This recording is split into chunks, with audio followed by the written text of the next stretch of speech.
Nah, DA Lovers setelah backlog siap, tentunya harus nyiapin kandangnya atau kumbungnya. Ini langsung saja kita tanya nih, Pak, kalau yang perlu disiapkan itu apa, Pak, untuk budidaya itu? Di tempat kami jelas, karena di tempat kami ada pembuatan backlog, ada budidaya, jelas jauh-jauh hari sebelum kita mau punya rencana tanam jamur itu mesti mempersiapkan kumbung, jelas itu. Nah, setelah backlog berumur kurang lebih sekitar 3 minggu, itu miselium sudah sekitar 50%. Nah, setelah 50% bahkan bisa 2/3, nah itu baru bisa kita masukkan ke kumbung. Nah, makanya kita harus mempersiapkan kumbung sewaktu masa inkubasi itu.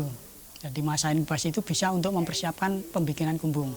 Kumbung yang harus disiapkan jelas tempat itu jelas. Yang kedua jalan atau transportasi, nah itu biar kita ngantar bibit itu, ngantar backlog itu bisa dekat dengan kumbung. Nah, lebih baik harus ada jalan yang bisa masuk ke situ.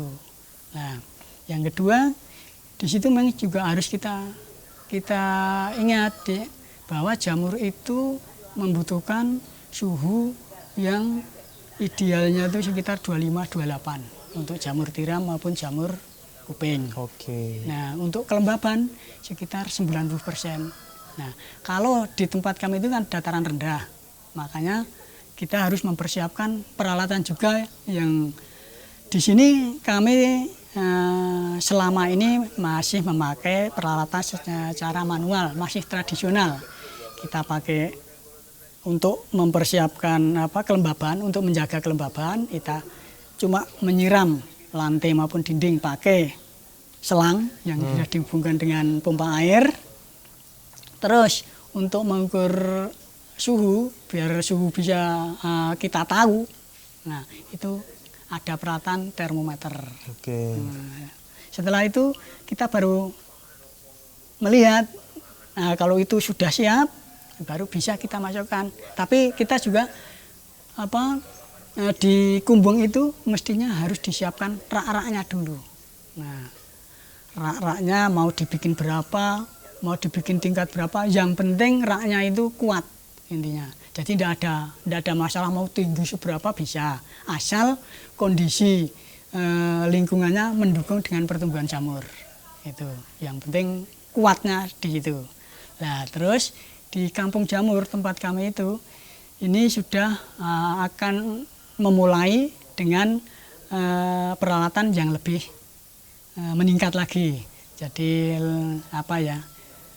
untuk penyiraman kita tidak pakai selang, kita pakai timer. Oke. Otomatis berarti, Pak? Otomatis. Nah, timer itu kita tinggal mengatur, memprogram mau dibikin 1 hari nyiram berapa kali, mau dibikin setiap kali nyiram berapa menit. Nah, itu tergantung kita. Oh iya. Jadi tergantung kebutuhan kita. Nah, karena kita akan lebih tapi di situ memang kita harus mengeluarkan biaya yang lebih tinggi. Karena di situ ada peralon, ada timernya sendiri, ada nozzle yang bisa untuk ngabut. Nah, di situ ada pompa air juga. Nah, di situ itu tempat atau kumbung yang siap dimasuki. Nah, setelah itu peralatan siap semua. Nah, sama seperti di waktu mau inokulasi, harus kondisi bersih dan steril kondisinya. Cuma kalau di kumbung itu bisa kita sterilkan pakai gamping.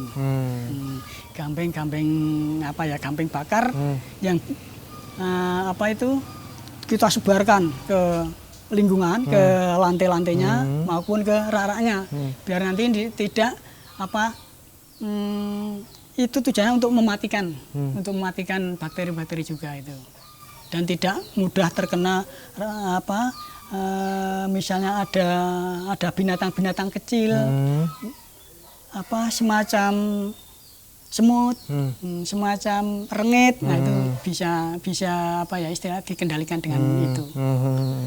Tapi ya lebih bagus lagi pakai formalin. Itu. Nah itu yang udah.